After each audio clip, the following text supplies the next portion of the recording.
할렐루야 찬양대 귀한 찬양 감사합니다. 오늘 말씀의 제목은 생명과 호흡과 만물을 주시는 하나님입니다. 성경은 우리가 믿는 하나님이 어떤 분인가를 말해줍니다. 저는 아침마다 제 영혼의 양식을 위해서 성경 2장씩을 읽고 가만히 하나님이 어떤 분일까를 생각해 봅니다.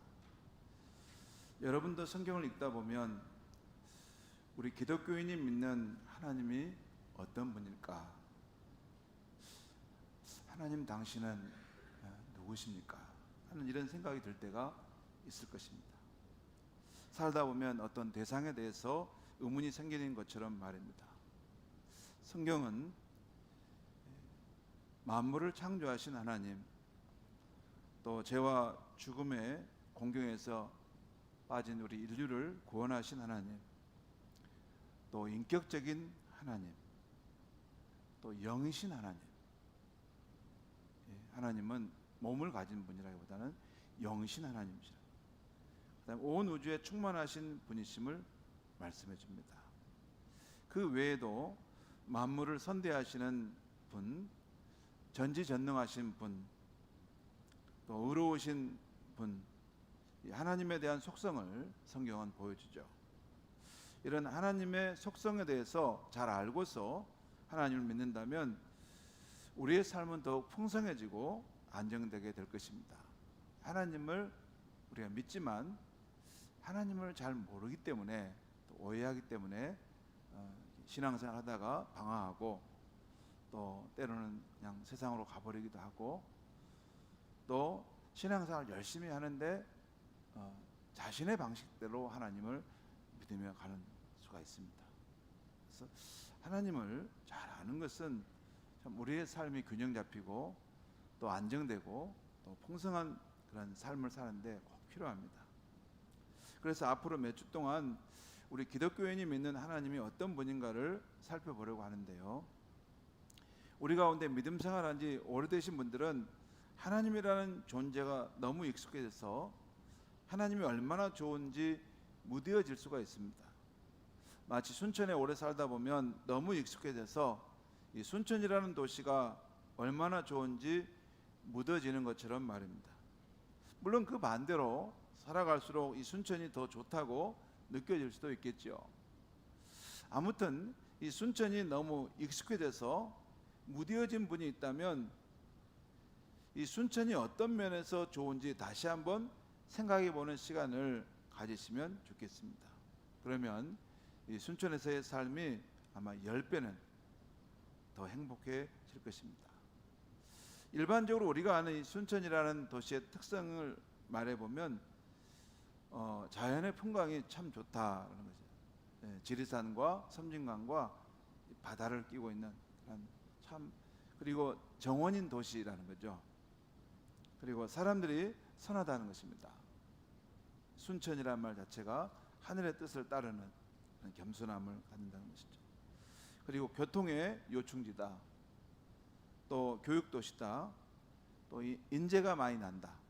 실제 이렇게 정부의 중요한 강요라든가 또 우리 국가를 위해서 일하시는 분들 보면 순천의 출신 사람들이 제법 있는 것을 보게 됩니다. 아무튼 이렇게 순천의 이 도시의 이 새로운 좋은 점들을 알게 되면 순천을 사랑하게 되죠. 그처럼 하나님에 대해 너무 익숙해져서 하나님이 어떤 면에서 좋은지 무뎌져 있는 분이 있다면 우리가 믿는 하나님이 어떤 면에서 좋은지 새롭게 알 필요가 있습니다. 좀 선명하게 알 필요가 있어요. 그럴 때 우리의 신앙생활이 더욱 활력 있게 될 것입니다. 그러나 저는 이 제한된 이 설교 시간에 성경에서 말하고 있는 하나님에 대해서 다 다룰 수는 없습니다. 그 가운데 가장 중요한 하나님의 속성 몇 가지를 몇 주 동안 주일 예배와 또 수요 예배 때 여러분과 함께 이렇게 배우고 또 나누려고 합니다. 오늘은 첫 번째로 하나님은 스스로 존재하시면서 우리에게 생명과 호흡과 만물을 주시는 분이시라는 것입니다.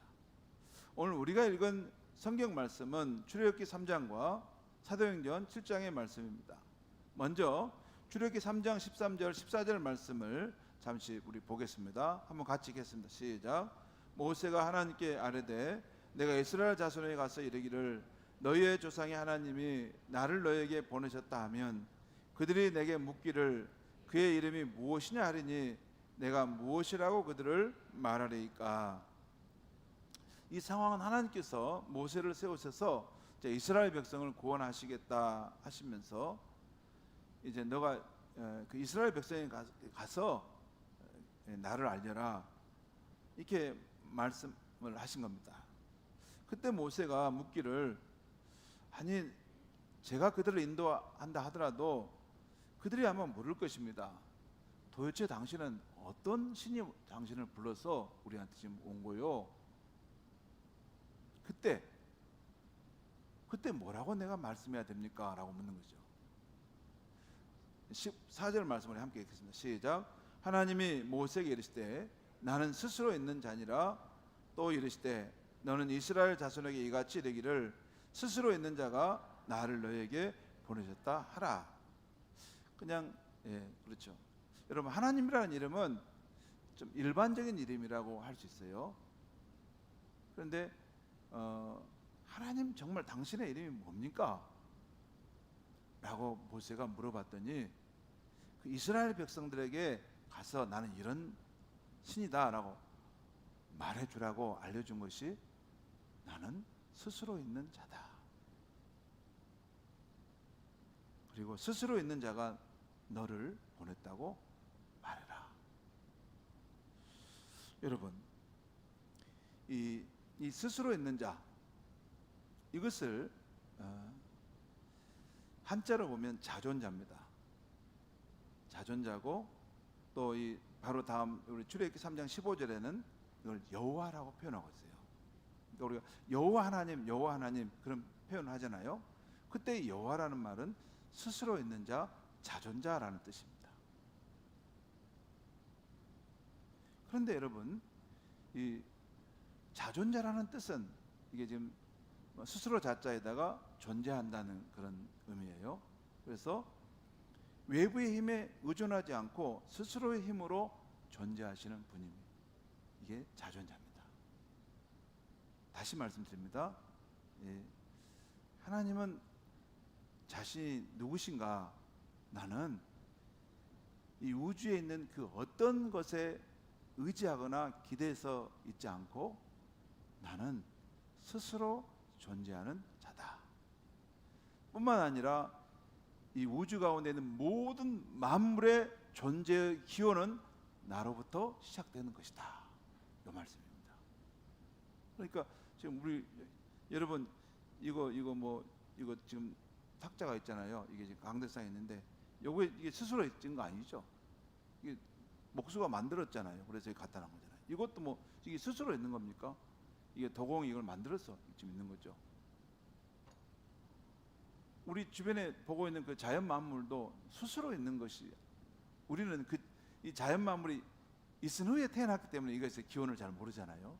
근데 하나님은 그것도 나로부터 기원된 것이다 라고 말씀합니다. 자, 이 스스로 있는 자, 자존자라는 말은 인간을 포함한 모든 생명체에는 없는 하나님만이 갖는 속성을 말합니다. 이 세상에 스스로 존재하는 사람은 없습니다. 그 사람이 지성이 뛰어난 과학자, 철학자, 석학이라 할지라도 그는 스스로 존재하지는 않습니다. 거대한 제국을 통치했던 사람이라 할지라도 나폴레옹, 징기스칸 같은 사람이라 할지라도 또는 그가 많은 돈을 가진 사람이라 할지라도 자기 의지에 의해서 스스로 이 땅에 태어날 수는 없는 것입니다. 우리가 이 생명을 얻어서 산 후에 내가 어디로 가기도 하고 또 내가 어떤 내 뜻을 표현할 수도 있을 수는 있겠지만 내가 없는 상태에서 나라는 존재가 있어서 내가 이제 생명을 가지고 태어나야 되겠다. 그런 존재는 없는 것입니다. 그렇죠. 그것은 그러니까 이 땅에는 모든 인간은 누군가에 의해서 존재하게 되었고 누군가에 의해서 생명을 갖게 된 것이죠. 물론 이제 우리 부모님이 우리를 낳으려고 생각해서 우리가 낳게 된 것이죠. 그러면 그리고 또 부모님도 우리 할아버지가 그분들을 낳으려고 해서 낳게 되겠죠. 그러면 계속 끝까지 올라가면 맨 처음 사람은 그러면 누가 낳았어요? 그렇죠. 그거 어떻게 존재한 거예요? 바로 스스로 있는 자존자이신 하나님으로부터 그 사람이 시작된 것이죠. 오늘 우리 가운데 생명이 시작된 그런 것이 계속 이어진 것입니다. 그런데 오늘 이 출애굽기 3장에서 하나님 모세에게 자신을 스스로 존재하는 자, 곧 여호와라고 밝히십니다. 그리고 오늘 사도행전 17장에서는 스스로 존재하는 자이신 하나님은 만물의 창조자이시며 만물에게 생명과 호흡과 만물을 주시는 분이시라는 거예요. 여러분, 우리가 지금 살고 있는 이 우주는 지금 과학자들에 의해서 135억 년 전에 빅뱅을 통해서 이게 팍 터지면서 우주가 팽창하면서 시작됐다고 말해요. 135억 년 전. 그러면 이제 우리는 몇 년입니까? 100년 살죠. 100년 살잖아요. 100년, 1000년, 만년, 10만 년, 100만 년, 1000만 년. 그래서 1억 년이 되잖아요. 1억 년인데 그게 135억 년 전에 이 우주가 생겨났다는 거죠. 그런데 창세기 1장에 보면 하나님께서 태초에 천지를 창조하셨다라고 말한 거 보면 스스로 계셨던 하나님은 언제부터 계셨어요? 적어도 이 우주가 시작되기 전에 있었을 거 아니에요. 우리는 지금 100년도 못 사는데 하나님은 최소한 135억 년 전에부터 스스로 존재하고 계셨고 때가 돼서 이 천지 만물을 말씀으로 창조하셨고 또 우리가 태어난 그 모든 생명체들에게 만물과 생명과 호흡과 만물을 주시고 계신 분이었다고 말입니다. 오늘 사도행전 17장 말씀은 예수님의 제자인 바울이 그 옛날 소크라테스, 플라톤, 아리스토텔레스를 배출했던 아테네 시민들에게 하는 설교입니다. 바울 당시 아테네는 철학과 정치는 발달했지만 종교적으로는 다신교를 믿어서 혼란스럽고 우상 숭배가 만연했습니다. 오늘 본문의 상황은 바울이 그 도시를 다니는 중에 알지 못하는 신에게라고 쓰여진 제단을 보고서 그 시민들에게 참신이 누구인지를 알려주는 말씀입니다. 오늘 본문에서 바울은 우리 기독교인이 믿는 하나님이 어떤 분인가를 두루 전해주고 있어요. 처음으로 지금 그 사람들에게 아테네 시민을 전하고 있으니까. 근데 오늘 말씀의 내용 보니까 하나님은 이 천지 우주와 그 가운데 있는 만물을 창조하신 분이시고 그 천지의 주인이신 분이시고 또 인류 역사의 주관자이시며 또 우리 가까이 현존에 계시는 분이시고 그의 아들 예수 그리스도를 죽은 자 가운데 살리셔서 그를 믿는 자를 구원하시는 하나님이시는 거예요. 오늘 사도행전 17장 30절 31절에 보면 알지 못하던 시대에는 하나님이 관가하셨거니와 이제는 어디든지 사람에게 다 명하사 회개하라 하셨으니 뒤에 보면 그를 죽은 자 가운데 다시 살리신 것으로 모든 사람에게 믿을 만한 증거를 주셨음이라 하니라. 그를 죽은 자 가운데 살리신다는 건 누구죠? 예수 그리스도. 하나님이 죄와 죽음 가운데 하나님을 떠나 죽어가는 우리 인간을 하나님께 돌이키시기 위해서 구원자로 보내신 예수. 그분이 나의 그런 죄를 담당해 죽은 걸 믿고 회개하고 돌아오라 하는 말씀을 따라 하나님께 돌아가게 되면 그 사람에게는 새로운 세상이 열린다는 것입니다. 왜냐하면 하나님 없는 그런 인생에서 하나님의 축복으로 다스리시는 그런 세상에서 들어가 살게 된다는 것이죠. 이런 이야기들을 지금 사도 바울이 하는 것입니다. 자, 그런데 저는 오늘 성경에서 하나님에 대해 말씀하시는 것 가운데 우리가 믿는 하나님은 이 자존자로서 우리에게 생명과 호흡과 만물을 주시는 분이라는 것에 초점을 맞춰서 말씀드립니다. 오늘 말씀 24절 25절 말씀을 우리 다시 한번 같이 읽겠습니다. 시작. 우주와 그 가운데 있는 만물을 지으신 하나님께서는 천지의 주 되시니 손으로 지은 전에 계시지 아니하시고, 여기서 하나님은 두 가지를 말해요. 우주와 그 가운데 있는 만물을 지으신 분이시고, 또 하나님은 천지의 주제시다. 주제라는 말은 주인이시라는 거예요. 하늘과 땅에 있는 만물, 그것을 창조하신 분이니까 그 주인이시지 않겠어요? 자, 그렇다는 것이죠. 그 다음에 또한 25절 말씀 읽겠습니다. 시작. 무엇이 부족한 것처럼 사람의 손으로 섬김을 받으신 것이 아니니 이는 만민에게 생명과 호흡과 만물을 친히 주시는 이심이라. 그러니까 또 하나님이 어떤 분인가를 말하죠. 하나님은 만민에게 생명과 호흡과 만물을 친히 주신다. 그래서 28절에는 이런 말씀이 있어요. 또 읽겠습니다. 시작. 우리가 그를 힘입어 살며 기동하며 존재하느니라. 그 자존자 하나님을 힘입어서 살아간다는 거예요.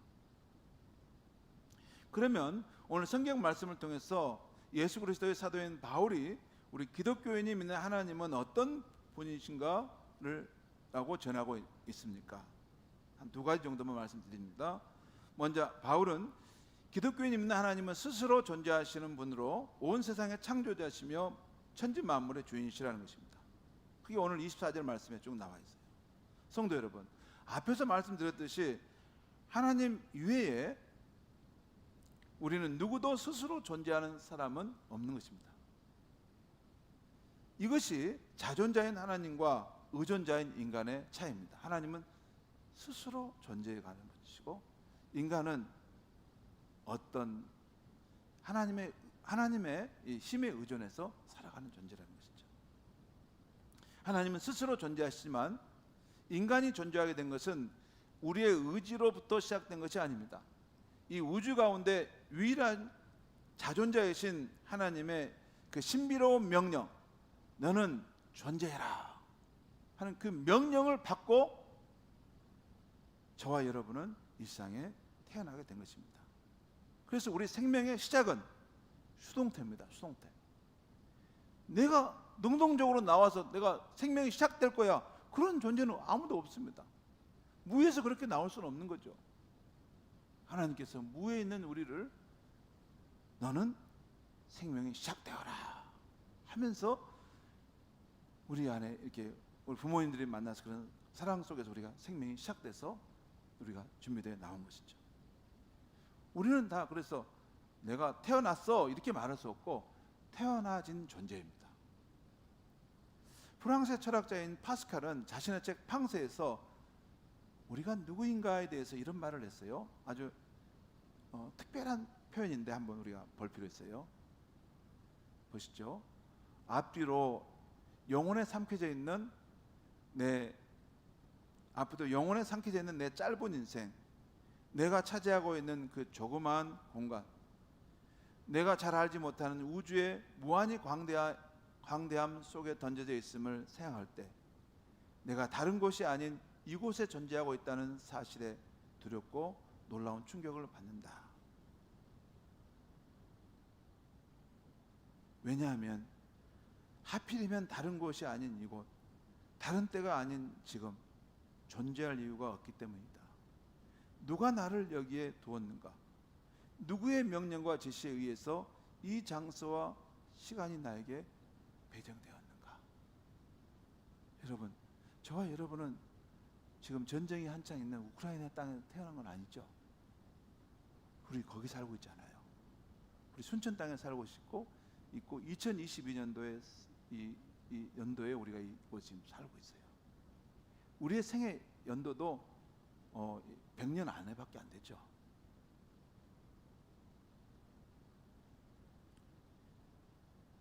이렇게 우리가 다른 곳이 아닌 바로 이곳에, 다른 때가 아닌 바로 지금 이곳에 우리가 살고 있다는 것은 자존자이신 하나님께서 우리를 이곳에서 살아가도록 하셨기 때문에 그렇다는 것입니다.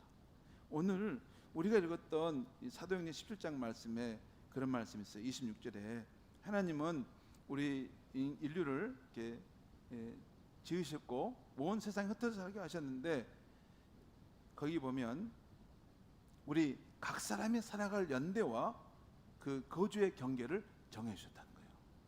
그 어디서 살지, 그 어느 때 살지, 태어나 살지 그걸 정해 주셨어요. 그러니까 우리는 여러분과 저는 무슨 2020년도에 이 생명을 가지고 사는 것이에요. 그리고 특별히 순천 땅에서 살도록 이렇게 하나님이 정하신 그것이 있어서 우리가 어떻게 해서 이곳에 지금 와 있다는 것이에요. 그렇습니다. 제가 왜 이곳에 와 있는지 저도 가끔 잘 이렇게 고개 가우뚱해요. 여러분,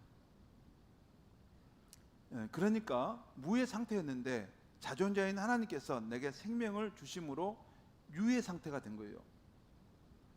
여러분, 원래 아무것도 우리가 없었던 존재인데 하나님께서 너는 존재해라 하심으로써 우리가 이곳에 지금 생명체로서 존재하고 있는 것입니다. 그건 자존자인 하나님께서 우리를 그렇게 존재하게 하셨다는 것이죠. 천하보다 귀한 생명을 주신 하나님께 참 감사할 일입니다. 제가 한 번은 이렇게 유명 연예인이 간증하는 집회에 그 감사 특밤에 자기 간증하는데, 사람으로 태어나게 하신 하나님을 찬양합니다 이렇게 하는 거예요. 사람으로 태어나게. 여러분 별로 감동이 없으신가 보죠? 사람으로 태어난 것이 얼마나 감사한 일인지. 자, 이렇게 우리가 존재하게 된 것은 하나님께 하셨다는 것입니다. 다음으로 바울은 기독교인이 믿는 하나님은 자존자로서 우리에게 생명과 호흡과 만물을 친히 주시는 분이라는 것이죠. 그것은 오늘 25절 말씀에 나와 있죠. 자, 25절의 말씀대로 하나님 무엇인가 부족한 것처럼 사람이 도와줘야 하는 분이 아니십니다. 그러나 나무나 돌로 만든 우상은 스스로 서기에는 부족하기에 사람이 지원해줘야 설 수 있습니다. 저기 대구에 가면 팔공산에 거기 갓바위에 뭐 큰 불상을 세워놔야 되는데 스스로 가서 설 수 있는 그런 우상이 안 됩니다. 사람이 이렇게 큰 뭐 이렇게 트럭을 해서 묶어 가지고 세워야지 겨우 서는데, 그건 의존적인 신이죠. 의존적인 신이에요. 사람이 도와주지 않으면, 지원해주지 않으면 살 수 없는 거예요.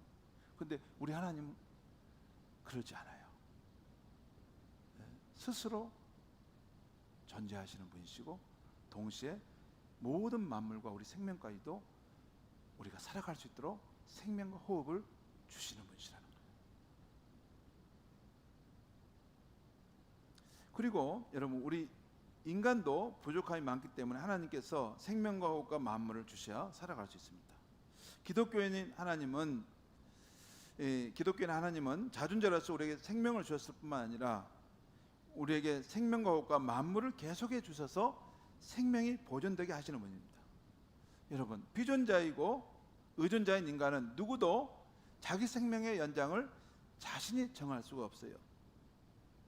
만약에 내가 내 생명의 보존자라면 나는 내년에도 살아있고 싶어, 나는 10년 후에도 살아있고 싶어, 그렇게 마음을 갖고 또한 그렇게 될 수 있는 것이죠. 그래야지 그게 내 생명의 보존자가 나잖아요. 그런데 우리는 내가 내 인생의 보존자가 아니기 때문에 나는 내년에는 10년 후에는 내가 이 세상에 존재할지 않을지는 알지 못합니다. 그게 바로 나는 자존자가 아니고 의존하는 존재라는 것을 말해요. 지금 나의 생명은 자존자인 하나님에 의해서 시시각각으로 유지되고 있는 것입니다. 만일 하나님께서 나의 다음 순간에 호흡을 지켜주지 않는다면, 허락하지 않는다면 나의 다음 삶은 지속될 수 없는 것입니다. 이 사실은 중환자실에서 죽음을 앞두고 거칠게 숨을 몰아쉬는 그 환자를 보면 분명하게 알 수 있어요. 이게 저 사람이 지금 숨이 끊어질 상황인데 막 이렇게 연명해 가잖아요. 여러분, 하나님께서 지난주 그 전국 노래자랑을 30년 이상 인도하셨는데 인도하셨고 모든 국민들에게 사랑받았던 송해 선생님이 95세로 세상을 떠났습니다. 그런데 송해 선생님이 고령이기는 했지만 건강상 큰 이상이 있지는 않으셨어요. 바로 하루 전까지도 사무실에 출근하셔서 연예인들과 이렇게 뭘 했다는 것이에요. 그런데 갑자기 세상을 떠나신 거예요. 그래서 선생님이 평소 자주 가던 양복점에 옷을 맞추고 주문해 놨는데 그걸 못 찾아가게 되었다라는 기사가 나온 걸 봤어요. 그 옷이 저 옷입니다. 저 옷 보여주세요. 예, 저 옷이에요. 송해라는 저. 아마 저 양복이 전국 노래자랑 마지막 무대 의상으로 입으려고 했던 것 같은데 저걸 못 찾아 입고 생을 마친 것이죠. 아마 우리 송해 선생님은 아마 내가 마지막까지는 하고 이렇게 저 옷을 입고 인사하고 또 내가 그러지 않을까 생각했는데 먼저 가신 거라는 거죠. 그리고 보면 사람이 숨과 호흡이 멈추는 것은 사람의 뜻대로 되는 게 아니라 자존자이신 하나님의 주관에 달려 있음을 알 수 있습니다. 여러분, 피존자이며 의존자인 우리 인간은 스스로 자기의 생명을 존재하게 할 수도 없을 뿐만 아니라 자기 생명의 연장을 자신이 정할 수도 없는 것입니다. 그래서 우리는 자존자이신 하나님께서 시시각각으로 우리에게 생명의 힘을 주시고 우리가 호흡하게 해주신 것을 감사하며 살아야 하는 것입니다. 아침에 저는 신선한 공기를 마실 때 보면 감사한 마음이 있어요. 내가 호흡을 아직 할 수 있구나. 이렇게 하나님은 우리에게 생명과 호흡을 주실 뿐만 아니라 그 외에 또 부족함이 많은 우리를 위해서 만물 모든 것을 주시는 분이십니다. 사실 알고 보면 우리 모두 부족함 투성이의 인생을 살아갔죠. 젊을 때는 잘 안 보였는데 지금은 잘 보입니다. 자신의 성격적인 것도 부족하고 자녀와 관련된 것도 부족하고 건강도 자신할 수가 없고 내가 하는 사업도 늘 부족하고 미래의 노후도 자신할 수가 없습니다. 지난주에도 몇 분의 성도님으로부터 자신의 부족한 삶의 이야기를 들었어요. 중환자실에 계신 분, 중요한 수술을 받아야 하는 분, 자신의 사업장과 관련 중대한 고비를 맡고 계신 분, 또 우리 교회 전도대원들이 전도에 온 불신자인데 바로 내일 모레 식도암 수술을 받게 돼서 이렇게 불안과 염려한 마음으로 이렇게 잠깐 교회 오는 걸 내가 봤습니다. 어제 우리 교회에서 풍성한 삶의 양육 과정을 마치면서 간증 축제가 있었는데요. 참 은혜스러운 간증들이 많았습니다. 근데 그 간증을 듣는 중에 우리 인생에 정말 필요한 것은 우리 안에 있는 사랑의 목마름을 채우는 것이구나. 우리는 살다 보면 문득 인생이 허전하고 쓸쓸할 때가 있습니다. 세상 그 무엇으로도 채울 수 없는 우리 안에 텅 빈 그 공간이 있어요. 그 사랑의 목마름의 공간이죠. 이것은 여러분 얼굴 피한다고 해서 피하는 게 아니에요. 다 있어요. 우리가 왜 우리 인생이 그런 행동을 하는가 하면 그 사랑의 목마름 때문에 그렇게 하고 있는 것입니다.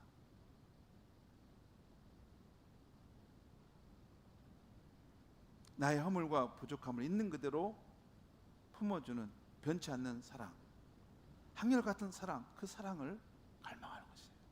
그것이 우리의 영원한 갈망이에요.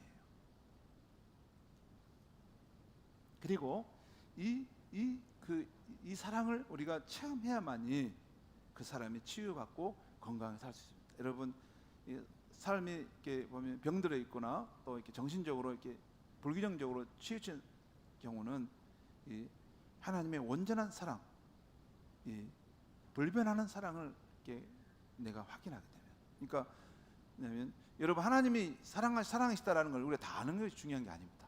그 지식적으로 알아봤자 뭔 소용입니까? 그게 아니고 정말 이 우주보다 더 크신 하나님께서 나라는 사람을 창조하셨는데 나 한 사람을 완전하게 사랑하신다. 정말 나를 무조건적으로 사랑하신다. 이 사실이 깨달아지면, 이 사실이 정말 깨달아지면 인생의 삶이 모든 문제가 해결되는 것입니다. 가장 지혜롭고 가장 우주의 만물의 주인이신 분이 나를 사랑하시고 나를 위하시는 내가 무엇이 두려울 건가 하는 마음이 서면서 담대한 삶을 살 수 있는 것이죠. 여러분, 이것이 우리 인생의 갈망인데 여전히 우리가 이런 부족함과 이 결핍 속에서 살아갔죠. 자, 그런데 이것이 우리 인생의 모습인데 그러면 어떻게 우리가 살아가야 되는가? 오늘 사도행전 17장 28절에 말씀하는데 바로 우리가 그를 힘입어 삶에 기동하며 존재한다. 그러니까 우리가 그 하나님을 힘입어서 우리가 부족한 상황에 놓였을 때 하나님께 나아가 구하고 또 그 하나님이 채워주시는 것을 공급받아 살아간다는 것입니다.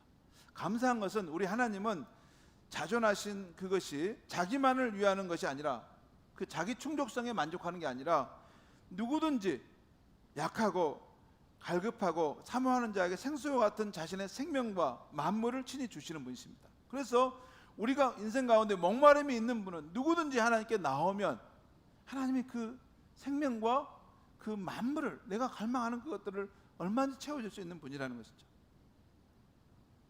그래서 이사야 40장에 보면 하나님께서 자신에 대해서 말하면서 나는 이 땅끝까지 창조하신 하나님이고 지혜와 능력이 한이 없는 하나님이다.